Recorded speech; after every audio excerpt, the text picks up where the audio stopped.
आदाब नाजरीन, आप देख रहे हैं KTV उर्दू कश्मीर और मैं हूं आपका मेजबान शाहिद मसूद बुखारी। नाजरीन किराम, आपको बताते हैं कि इस वक्त बिहार के अंदर वोटों की गिनती जारी है और इस तरह से गुज़श्ता दिनों हुए इंतखाबात के हवाले से जो कई एक मरहले हुए, वहां पे जो एग्जिट पोल आ रहा था उसके अब एन बरक्स जो है नताइज सामने आ रहे हैं और इस तरह से कभी JDU और कभी अगर हम अजीम इत्तेहाद की बात करते हैं वो आगे पीछे जा रहे हैं और कई एक जगह पर कई लोग आपस में चिमेगोइयां भी करते हुए नजर आए। इस हवाले से ये बात भी आपको बताए देते हैं कि मुल्क के अंदर इस वक्त किसानों के हवाले से कुछ मामलात हैं, उनको लेकर के वहां पर आंदोलन चल रहे हैं। कई ऐसे मामलात हैं जिनको हम ये कहें कि कांग्रेस ने भी जम करके इस बार बिहार के अंदर अपनी जो थी पोजीशन स्ट्रांग करने की कोशिश की थी, लेकिन इंतखाबात के जो नताइज आ रहे हैं उसमें कुछ सूरत हाल जरा हटके आ रही है और ऐसा लगता है कि कई एक जगह पे जो लोग थे वो हर एक के जलसे में आए, चाहे वो अजीम इत्तेहाद का रहा हो, चाहे वो नीतीश कुमार की बात करें वहां पर रहा हो। तो कुल मिलाकर के लोगों के बीच में जो इस वक्त ये फैसले आते हैं बाहर, तो सही बात एक मानी जाती है कि जब तक वोटों की असल गिनती नहीं हो जाती है, असल नताइज के बारे में जानकर इंसान ये परेशान भी हो सकता है कि सूरत हाल किस प्रकार जाएगी। लेकिन इतना जरूर है कि जिस अंदाज में वहां पर अजीम इत्तेहाद ने एक बड़ा मैदान मारा है और बिल्कुल नेक टू नेक एक हिसाब से मुकाबला आ रही उनकी जारी है, उसमें अदर्स की बात करते हैं, कांग्रेस की बात करते हैं, JDU की बात करते हैं, तो कुल मिलाकर के सूरत हाल जो है वो एक इस तरह का अंदिया दे रही है कि आने वाले अयाम में जो सियासतें होंगे वो हट गए होंगी, उसमें जज्बात के नारे जो हैं वो बड़े कम काम आएंगे और लोगों के लिए जो काम किए गए होंगे उनके हवाले से ही लोग अपनी जो है वो कंसर्न है वो दिखा सकते हैं। तो बहरकैफ जब हम इंतखाबात की बात करते हैं, बिहार की बात करते हैं या दीगर रियासतों की बात करते हैं, तो वापस जब हम अपने जम्मू कश्मीर की तरफ आते हैं तो यहां पर DDC के इंतखाबात के हवाले से जब यहां पर स्टेट इलेक्शन कमीशन की तरफ से ऐलान हुआ और उसके बाद ये बात भी ऐलान में आ गई कि जितनी भी जमातें हैं वो अब जमात की बुनियाद पर लड़ेंगे। अब इसको हम ये नहीं कहेंगे कि नॉन पार्टी बेस्ड नहीं होगा।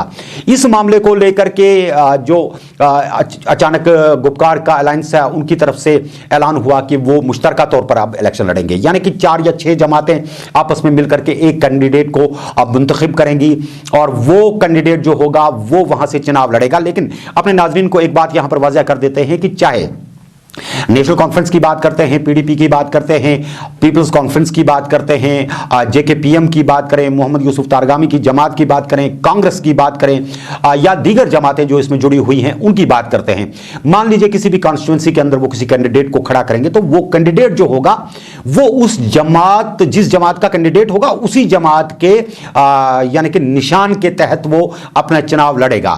तो उसमें क्या हो जाएगा कि ये जो जमातें हैं ये उसका सपोर्ट करेंगी और उनके मद्दे मुकाबल कौन वहां पे होगा। देखिए, एक बात तो है कि यहां पर आजाद उम्मीदवारों की भी एक भरमार देखने को मिलेगी और लोगों ने बड़े अजीबोगरीब तरीके से इसमें दिलचस्पियां दिखानी शुरू कर दी हैं। कई लोग चाहते हैं कि पार्टी उन्हें मैंडेट दे दे, लेकिन जब अजीम इत्तेहाद की बात करते हैं या मुकम्मल जो एहतियात बना हुआ है इन 6, 7, 8 जमातों का, इनके इत्तेहाद की बात करते हैं तो वहां से कई बड़े वर्कर हैं जो मैंडेट ना मिलने की वजह से पार्टी से रूट करके बाहर आएंगे और आजाद उम्मीदवार के तौर पे या प्रॉक्सी के अंदाज में यहां पर इलेक्शन लड़ सकते हैं। तो दूसरी तरफ से पार्टियों के लिए अब यह भी मामला होगा कि किस वाली पार्टी की जो साख्त है वो इलाके में मजबूत है, उस अंदाज में अब ये चुनाव लड़े जाएंगे। तो जाहिर सी बात है कि इन चुनाव में सरतोड़ कोशिश की जाएगी कि किसी भी तरीके से BDC का जो यहां पर मेंबर होगा वो जीत जाए और डिस्ट्रिक्ट हेडक्वार्टर तक पहुंच जाए, क्योंकि आगे डिस्ट्रिक्ट के चेयरमैन के इंतखाबात भी होने हैं।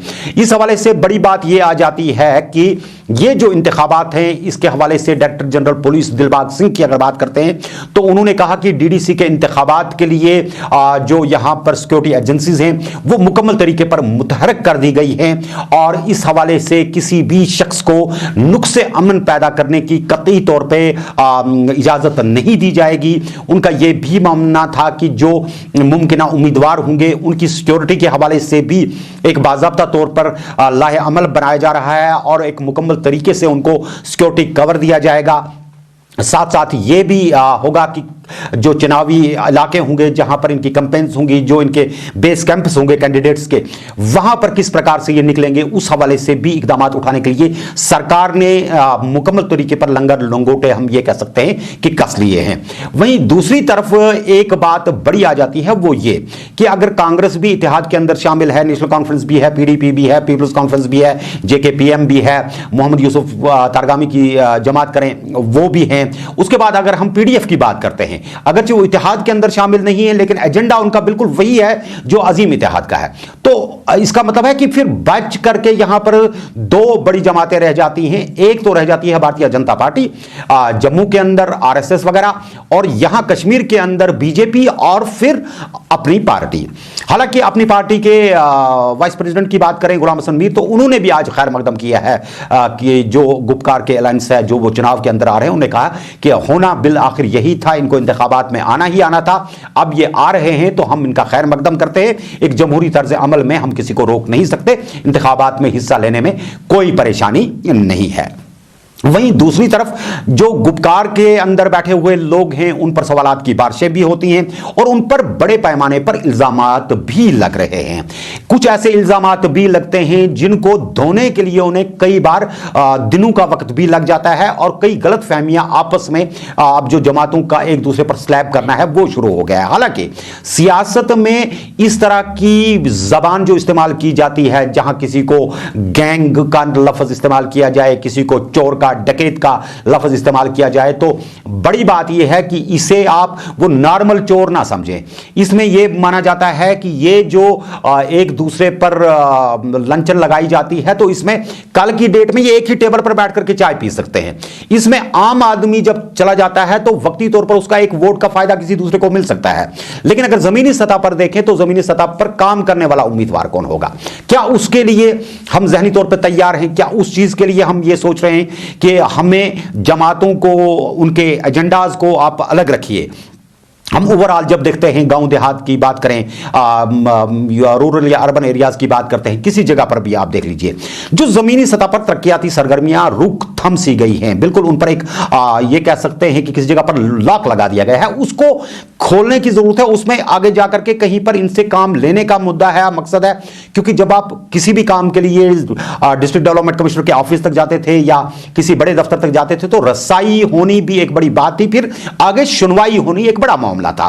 लेकिन जब ये उम्मीदवार बन जाएंगे तो ये बराबर आपके एमएलए के काम के बराबर काम करेंगे और आपके लिए फंड्स के हवाले से या दीगर मामलात के हवाले से इनका काम होगा। ये किस प्रकार का बंदा होना चाहिए, किस अंदाज में होना चाहिए, जमहूरी अमल में आपका यह हक बनता है कि आप एक ऐसे शफाफ और ईमानदार बंदे को देखें जो बंदा कल की डेट में आपका काम भी कर सके, आपके मामलात को भी हल कर सके।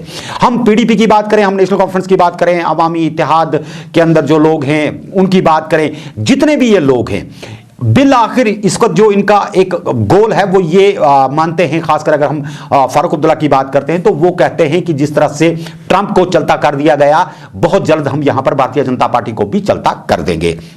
आपने देखा होगा कल वो जब कठुआ गए तो फारूक अब्दुल्ला ने एक बड़े अजीब से अंदाज में ये बात कही कि जो हमें गैंग का खिताब दे रहे हैं, हमें पाकिस्तान नवाज कह रहे हैं, चाइना नवाज कह रहे हैं, उनको मैं याद दिलाता हूं कि जब जनेवा में भारत की बात करनी थी, कश्मीर की बात करनी थी, तो उस वक्त कौन रिप्रेजेंट कर रहा था?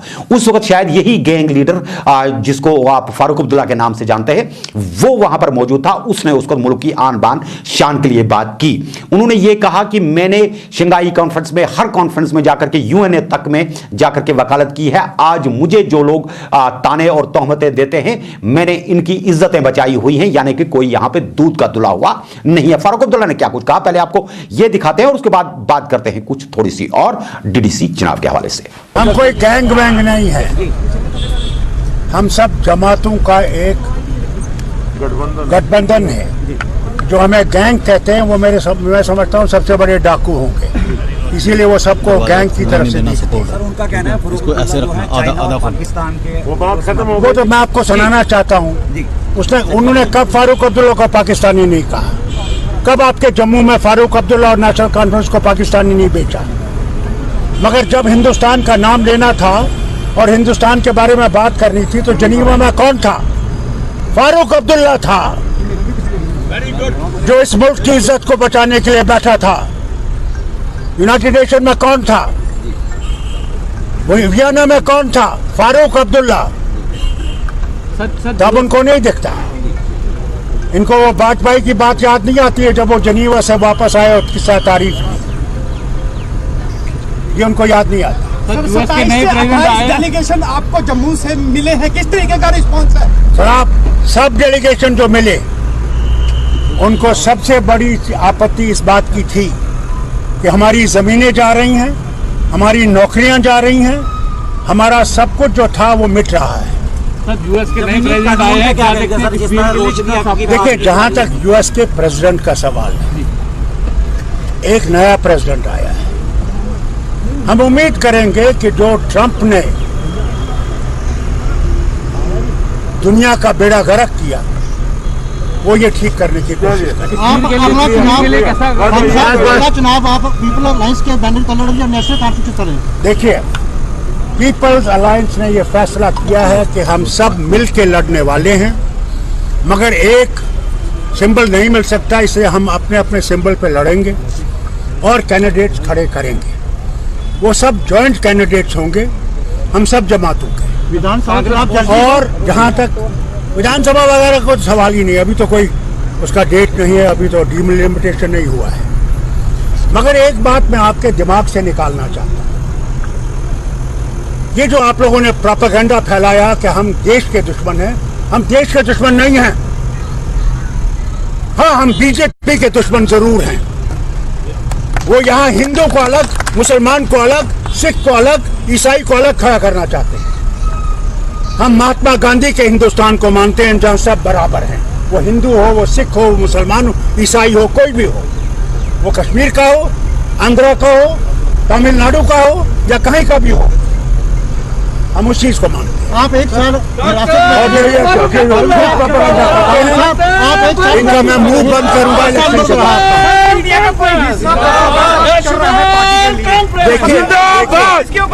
देखिए, जहां तक प्रोपेगेंडा किया जा रहा है, बीजेपी के पास बहुत पैसा है। उनने पहले ही 7,000 करोड़ रुपया जमा कर रखा है। वो मीडिया को खरीद रहे हैं, किसी को झांसा दे रहे हैं, किसी को कुछ कर रहे हैं। मगर जैसे ट्रंप का हाल हुआ, इंशाल्लाह इनका भी वही हाल होगा जो ट्रंप का।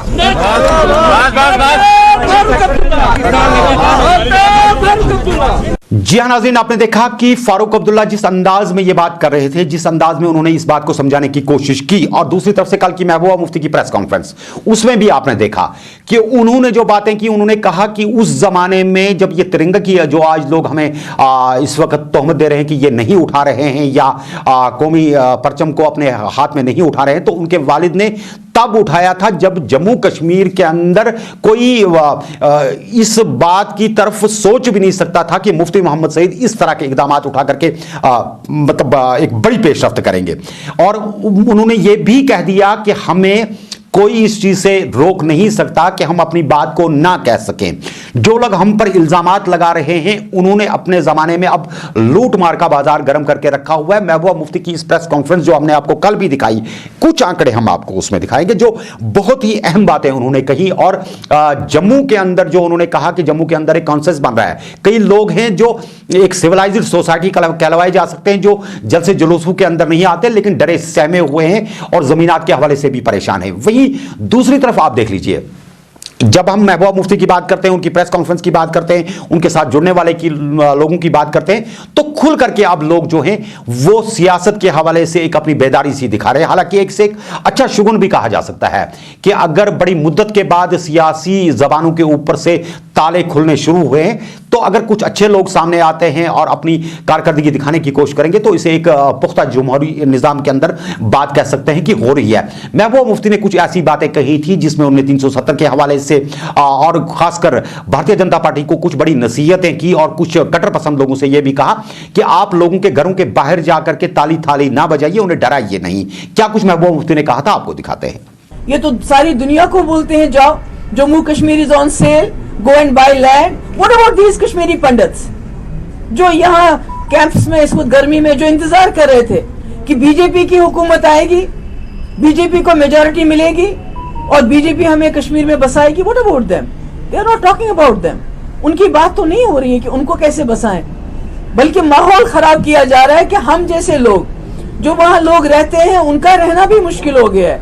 इतनी मिलिटेंसी बढ़ गई है इनके वक्त में। ये कहते थे मिलिटेंसी खत्म हो गई है, आज एक एक गांव से 10-10, 15-15 लड़के एक साथ चले जाते हैं, क्योंकि आपने जो एक आवाज थी तमाम आवाजों को बंद कर दिया है। आपने लोगों के पास कोई रास्ता ही नहीं छोड़ा है, बीच का रास्ता ही नहीं छोड़ा है। लड़का सोचता है या तो मुझे जेल जाना है या बंदूक उठानी है, तो अच्छा है मैं बंदूक उठाऊं तो मैं मर जाऊं, वो ज्यादा बेहतर है जेल जाने से, क्योंकि बात नहीं करने देते आप किसी को। जम्मू के लोगों का दम घुट रहा है जिस तरह कश्मीर के लोगों का दम घुट रहा है। फटने को आए हैं। मैं सुनती रही हूँ पिछले 5 दिनों से। यहाँ के मुसलमानों की बात नहीं, मैं यहाँ के हिंदू की बात कर रही हूँ, जो कहता है मेरे पास परसों एक आ गया, एक डोगरा आ गया, उसने कहा मेरी 2 बेटियां हैं, छोटी छोटी हैं, इनका कल को क्या होगा? अगर इसी तरह से हमारी जमीन, हमारी नौकरियां सेल पे लगा दी जाएंगी तो हम कहां जाएंगे? तो इसलिए मैं आपका यहाँ जो हमारे प्रेस के लोग हैं, मैं उनसे भी इल्तिजा करना चाहती हूँ। अब देखिए अमेरिका को देखिए, ट्रंप इतना पावरफुल, पर मीडिया ने क्या रोल किया? मीडिया ने उसको तकरीर नहीं, उसकी तकरीर तक उन्होंने नशर नहीं की। पर बदकिस्मती ये है कि हमारे मीडिया के कुछ चैनल्स, मैं उनका नाम नहीं लेना चाहती, वो बीजेपी का एजेंडा चलाते हैं, हिंदुस्तान की कॉन्स्टिट्यूशन नहीं चलाते। वो मैंने बार बार कहा, हमारा मुल्क, ये मुल्क हिंदुस्तान की कॉन्स्टिट्यूशन पे चलेगा। कॉन्स्टिट्यूशन से यहाँ के लोग इकट्ठे हैं। अगर बीजेपी का एजेंडा है तो वही हाल होगा जो पिछले 6 साल से हो रहा है, तितर बितर हो रहे हैं। हिंदू को मुसलमान से लड़ाओ, मुसलमान और आपस में गुजर और पहाड़ी लड़ाओ, शिया और सुन्नी लड़ाओ। अभी जो इन्हें सीट्स का डीडीसी इलेक्शन में जो सीट्स में शेड्यूल कास्ट के लिए इन्होंने रिजर्व की हैं, शेड्यूल ट्राइब के लिए रिजर्व की हैं, खुद रिजर्व की हैं, और जानबूझ के दूसरों को कहते हैं आप जाके जी कोर्ट में जाओ, उधर पिन लगा लो ताकि आपस में झगड़ा हो जाए। जो अदर कैटेगरीज है और एससी का झगड़ा हो जाए, कश्मीरी और गुजर का झगड़ा हो जाए, एक दूसरे के गले पड़े, हम शिया और सुन्नी झगड़ा करें, जम्मू और कश्मीर के झगड़ा करें, डोगरा और कश्मीरी झगड़ा करें। इसके बगैर तो इनके पास देने के लिए कुछ नहीं है। कब तक ये डंडे से लोगों को दबा के रखेंगे? कब तक ये? मुझे पता है कि यहाँ के हमारे लोग, हमारे डोगरा भाई, वो कहते हैं अगर हम बात करेंगे ये थाली और ताली बजा के हमारे घरों के बाहर जुलूस निकालेंगे कि भाई ये जी देशद्रोही है। तो आज मुझे खुशी है जम्मू के लोगों को भी पता चल रहा है कि जो 370 था या 35A था, ये हमारी हिफाजत के लिए था, हमारी प्रोटेक्शन के लिए था, ये हमारी सुरक्षा के लिए था, ये कोई मुसलमान के लिए नहीं था, कोई कश्मीरी के लिए नहीं था। और मुझे खुशी है कि अब हम ये लड़ाई मिलके लड़ेंगे। करप्शन की बात करते हैं, यहाँ के लीडर करप्ट हैं। मेरे ख्याल में इन्होंने पुरानी करप्शन का रिकॉर्ड जो है तमाम रिकॉर्ड बीट कर दिए। जहां बीजेपी के पास पांव धरने की जगह नहीं है, आज उनके दफ्तर देखिए कितनी बड़ी बड़ी बिल्डिंग्स, ये कहां से आ गए? इनके अकाउंट में इतना पैसा कैसे आ गया पार्टी के नाम पे? अरे हम तो वो लोग हैं, जम्मू कश्मीर के वो लोग हैं जिन्होंने बहुत मुश्किल हालात में जम्मू कश्मीर में, बिलखुसूस वादी कश्मीर में, इस मुल्क के झंडे को खड़ा रखा। हमारे हजारों की तादाद में हमारे लोग शहीद किए गए, और ये हमें बताते हैं चड्डी पहन के, झंडा अभी तक इन्होंने वहां चढ़ाने के लिए तैयार नहीं है। वहां पर जहां इनका वो मुखिया बैठते हैं, जहां वहां अभी तक ये झंडा नहीं चढ़ाते हैं, तिरंगा नहीं चढ़ाते हैं। हमें झंडे की सबक सिखाते हैं। मेरे बाप ने तब हिंदुस्तान का झंडा उठाया जब उनको गंदी नाली के कीड़े कहा जाता था, जब उनके खिलाफ सोशल बाइकाट होता था। मगर मैं कहती हूँ हमारा कॉन्स्टिट्यूशन वापस दो, हमारा झंडा वापस दो। खुद इन्होंने हमसे अपना रिश्ता तोड़ दिया, मुल्क से हमारे रियासत का रिश्ता तोड़ दिया कॉन्स्टिट्यूशन को खत्म करके। जी नाज़रीन, एक तरफ तो ये सारा इसको चल रहा है कि किस तरीके से ये सियासत चलेगी, वहीं दूसरी तरफ आपको ये भी मालूम होना चाहिए कि कांग्रेस भी अब किसी भी तरीके से पीछे नहीं हट रही है, और वो भी अपने तरीके से अपनी मौजूदगी का एहसास जम्मू के अंदर बराबर दिखाने की कोशिश कर रही है। अगरचे कांग्रेस के जितने भी लीडरान हैं वो चुनाव के हवाले से काफी ज्यादा संजीदा है। गुलाम अहमद मीर की बात करें, जब वो फारूक अब्दुल्ला से मिले तो उन्होंने ये कह दिया कि वो भी मुश्तरका अलायंस के अंदर चुनाव लड़ेंगे। तो इस हवाले से कांग्रेस ने एक जरा हट के कदम उठाना शुरू कर दिया है, वो ये कि उन्होंने दो तरीके के जो है ये कह सकते हैं अमल अपनाने शुरू कर दिए हैं। एक ये कि किसानों को साथ लेकर के वो किसानों के हकूक के हवाले से, जैसे पंजाब के अंदर कई जगह पर आंदोलन चले, एहतिजाज चले, और किसान के मुद्दे पर ही आपको मालूम होना चाहिए कि कई चुनाव लड़े गए। चाहे हम बिहार के इलेक्शंस की बात करें तो वहां पर उन्होंने ट्रैक्टर रैली निकाली और उस ट्रैक्टर रैली में उन्होंने बहुत बड़ी बड़ी बातें की। और पंजाब के अंदर तो आपने देखा कि क्या कुछ नहीं हुआ किसानों की तरफ से और किस किस तरीके से वहां पर होली भी मनाई गई। तो कुदरती अमल है। इसी अंदाज में कांग्रेस ने वही अमल अपनाते हुए यहां जम्मू के अंदर भी एक ट्रैक्टर रैली निकाली और उसके बाद एक अनोखा सा एहतिजाज वहां पर किया और अपनी जमीनों के हवाले से, नए लैंड लॉ के हवाले से जो अपने खर्चाते हैं वो दिखाने की कोशिश की। वहीं दूसरी तरफ आप देख लीजिए कि कांग्रेस की तरफ से ही दस्तखत की एक मुहिम शुरू की गई है जिसमें बढ़ चढ़ करके जम्मू के लोग हिस्सा ले रहे हैं और उसमें युवक अगर हम देखें बड़ी तादाद में शामिल हो रहे हैं जो दस्तखत कर रहे हैं कि नए लैंड लॉज जो है वो उन्हें मंजूर नहीं है। हालांकि डॉक्टर जितेंद्र सिंह का यह कहना है कि जिसकी मर्जी है वो जमीन बेचे, जिसकी नहीं है वो ना बेचे, हम किसी को जबरदस्ती थोप नहीं रख रहे हैं। लेकिन जब कश्मीर फॉर सेल का बोर्ड लगाना अगर हमें होगा तो उसमें हम गुपकार के बेंगलोज को पहले ऑन सेल लगा देंगे। बैरिकैफ, ये तो जितेंद्र सिंह की अपनी राय हो सकती है, वो किस प्रकार से इसको चलाएंगे सरकार उनकी है। जो यहाँ पर देख रहे हैं हमारी सिग्नेचर कंपेन का एक सिलसिला जारी है जो 1 अक्टूबर से पूरे देश में कांग्रेस पार्टी के जरिए से ओपन सड़कों पर जो हमारे मुद्दे हैं जिसको लेकर जन समर्थन मिल भी रहा है और हासिल करने की कोशिश है, उसमें सबसे बड़ा विषय जो है वो है हमारे हिंदुस्तान में और खासकर जम्मू कश्मीर में भी जो हमारे किसान हैं, जो उनके साथ मरकजी सरकार ने जो कायदे कानून पास किए हैं, गरीबों को लूटने के तरीके निकाले हैं, किसानों को लूटने के तरीके निकाले हैं, जो 3 बिल्स के जरिए उन्होंने पिछले पार्लियामेंट सेशन में पास किए हैं और वो भी गैर जमहूरी तरीके से, गैर आईनी तरीके से अपोजिशन का जबान बंद करके उनका वोट लिए बगैर, उनकी कंसेंट लिए बगैर लोकसभा और राज्यसभा में जिस तरह से इन्होंने कायदे कानून पास किए उसके खिलाफ, अनडेमोक्रेटिक तरीका इख्तियार करने के खिलाफ, और जिनके लिए वो बिल पास की गई उनको पूछे बगैर जो मरकजी सरकार ने एक नया ट्रेंड देश में शुरू किया है, जिनके लिए कायदे कानून पास करते हैं उनको पूछना ही नहीं। जैसे जम्मू कश्मीर के लिए जो 5 अगस्त से लेकर आज तक कानून पास कर रहे हैं, किसी जम्मू कश्मीर वाले को ऑन बोर्ड लेते ही नहीं। हम सिर्फ इस चीज के लिए आपको अवगत कराने के लिए आए हैं कि जो बात ये सरकार पूछे बगैर कर रहा है, उसका विरोध कांग्रेस पार्टी की तरफ से हम करते हैं।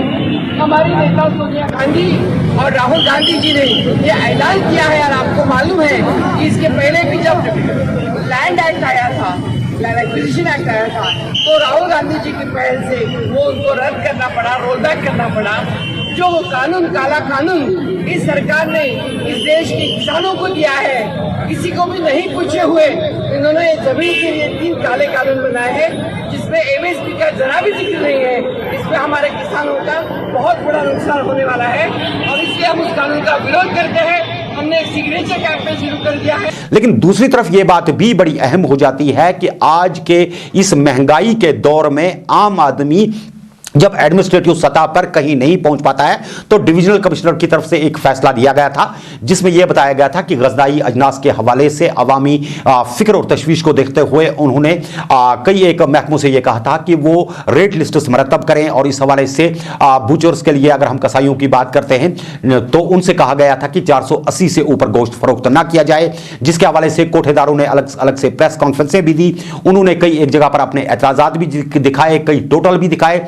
लेकिन आज यहां पर सबसे बड़ी कार्रवाई शहर श्रीनगर के अंदर कई जगह पर देखने को मिली, जिसमें सरकार ने कतई तौर पर जितने भी इसमें कोठेदार हैं, बाकी लोग हैं, उनको नकारते हुए कहा कि 480 से प्लस अगर किसी ने भी गोश्त बेचने की कोशिश की तो उसे गिरफ्तार कर लिया जाएगा। कई लोगों पर भारी जुर्माने आयद हो रहे हैं, बाजारों की चेकिंग हो रही है और एस्कॉर्ट मुकम्मल तरीके पर इस चीज को आप नजर में रखना चाहता है कि सब्जियों के दाम के हवाले से भी जो एक बड़ी तशवीश पाई जा रही है, कभी यहां पर मटर का किलो भी 200 रुपए को पहुंच जाता है। इस सभी को उन्होंने कहा कि ये मनमाने तरीके से यहां पर रेटें बना रहे हैं और इसमें जो मंडियां हैं, जो बाकी व्यापारी हैं, वो उसमें अपने हकीर मकासद के लिए आम लोगों की जिंदगी तबाह कर रहे हैं। इसके हवाले से अब सरकारी मशीनरी यहां पर मुतहरक रहेगी। अवाम को किसी तरीके से तकलीफ उठाने की जरूरत नहीं है। जो हेल्प लाइन नंबर्स दिए गए हैं उन पर फौरी तौर पर राब्ता कायम किया जाए। कोई भी शख्स अगर सरकार की तरफ से मुकर्रर शुदा नरखदार में से आगे जाने की कोशिश करेगा तो उसके खिलाफ फौरी तौर पर कार्रवाई होगी और उससे सुलाखों के पीछे पहुंचा दिया जाएगा। आज जब ये वहां पर कार्रवाई हो रही थी तो शहर श्रीनगर के अंदर और दीगर इलाकों के अंदर लोगों ने सरकार की तरफ से उठाए गए इस कदम को हौसला अफजा करार देते हुए कहा कि बहुत अच्छा कदम है, अवाम इसमें हुकूमत का और एडमिनिस्ट्रेशन का मुकम्मल साथ देंगे और उम्मीद की कि एडमिनिस्ट्रेशन भी सिर्फ एक दिन के लिए इस तरह की मुहिम नहीं चलाएगी बल्कि मुकम्मल तरीके पर उनके एस्कॉर्ट्स शहरों गांव जाएंगे और चेक करेंगे कि जो बूचर्स की तरफ से, कसाईयों की तरफ से, चिकन फरोशों की तरफ से, सब्जी फरोशों की तरफ से जो रेटें वगैरह लगाई गई हैं वो किस प्रकार की होंगी, ताकि आवाम को भी थोड़ी राहत मिल सके। क्या कुछ वहां पर मंजर थे आपको दिखाते हैं।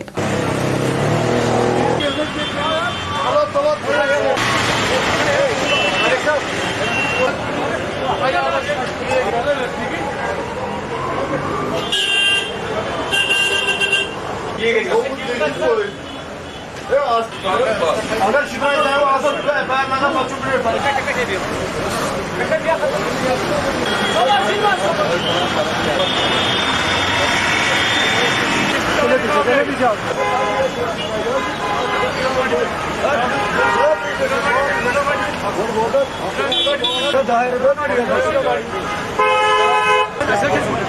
ये में तो समझ लो कि देखिए रेट कम बोला ना जल्दी बोलो ना ये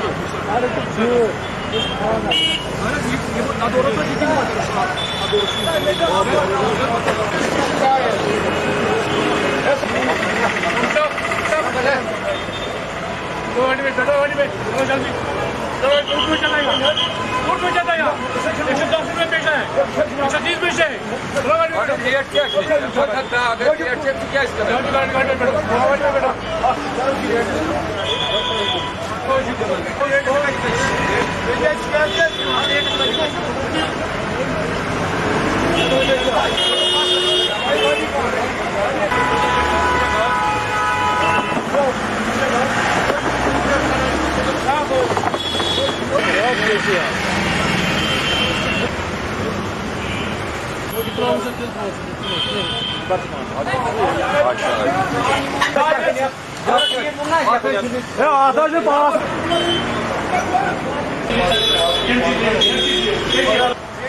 अगर के जी दिया 200 रुपया हमने इसको सेफ में वापस कर दिया।